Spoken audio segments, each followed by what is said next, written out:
here with artist and designer Laura Timmons from Beadalon Design Team and Dreamtime Creations. Yes, welcome.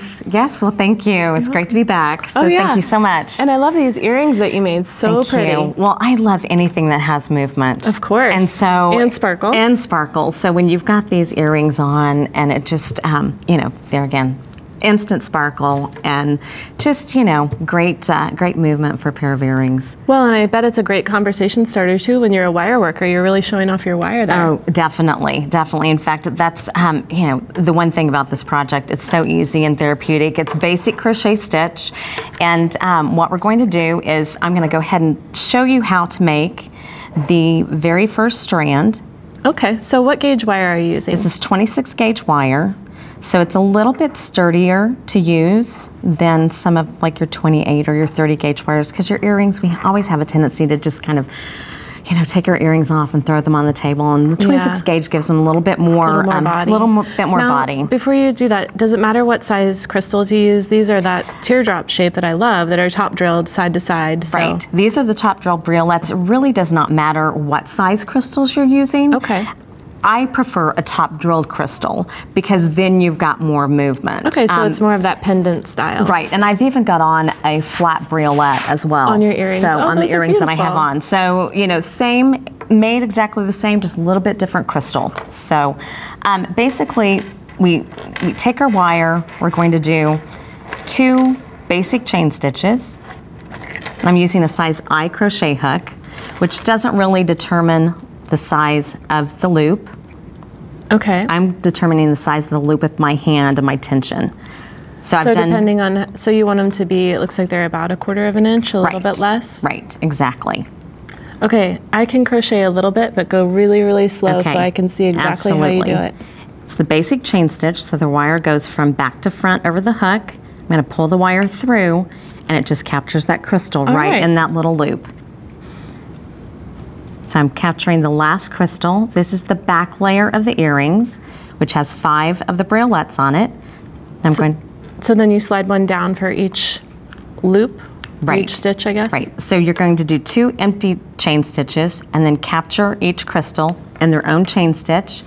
And then I'm going to do the 2 empty chain stitches at the end. Okay. And I want about 6 inches of wire to begin and end off. So now I'm going to end that off. So that's the back layer. The top layer is done exactly the same way, with the exception of just 1 empty chain stitch at the beginning and the end. And we've got 3 briolettes. Okay. So now we're just going to take these 2 pieces, layer them together. And then twist. And I'm going to put a little twist at the top.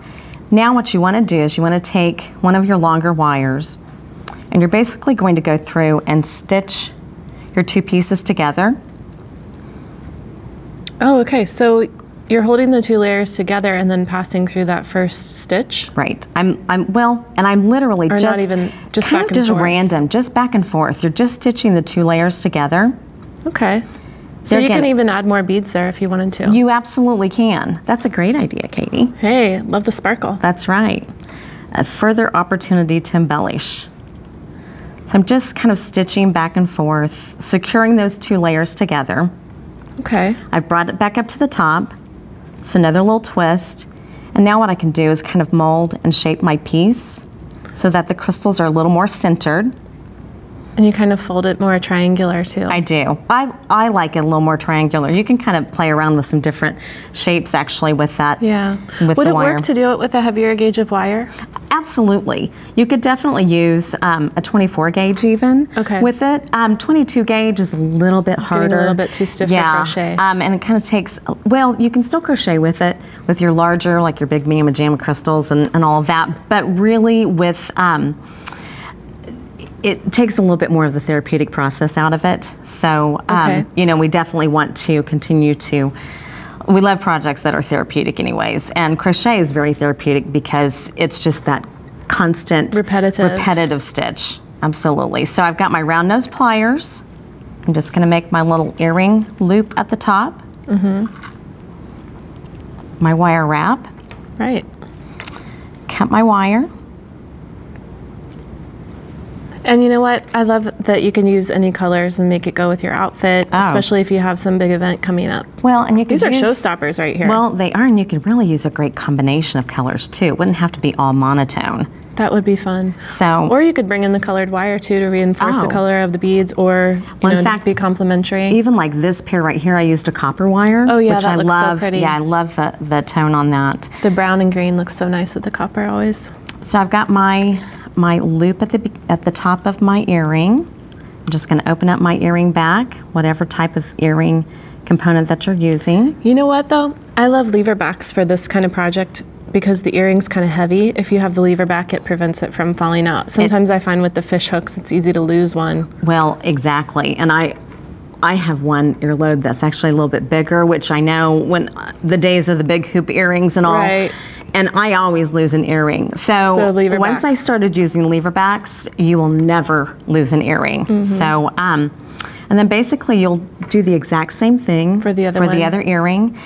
And then, you know, like you said, I mean, you could use a great combination of crystals. Really anything that's top drilled that's going to give you movement for that earring would just be so much fun. This would make a really great pendant for a chain, or you could use it as a dangle on your necklace too. Definitely, definitely. I mean, you could just thread it onto a great silk ribbon. Oh yeah, that's velvet, a good idea. You know, any type of material. And I always tell people, if you want your earrings to look really matchy-matchy, then you need to make 3. And, right? You use 2 that look the best for your earrings, and then you put the 3rd one on a chain and call it a necklace. There you go. Perfect. Yeah, well, perfect. Thank you so much. I love this that. Is great, Laura. Well, thank you, Katie. It was a pleasure. It really makes a statement. All right, and we will be right back.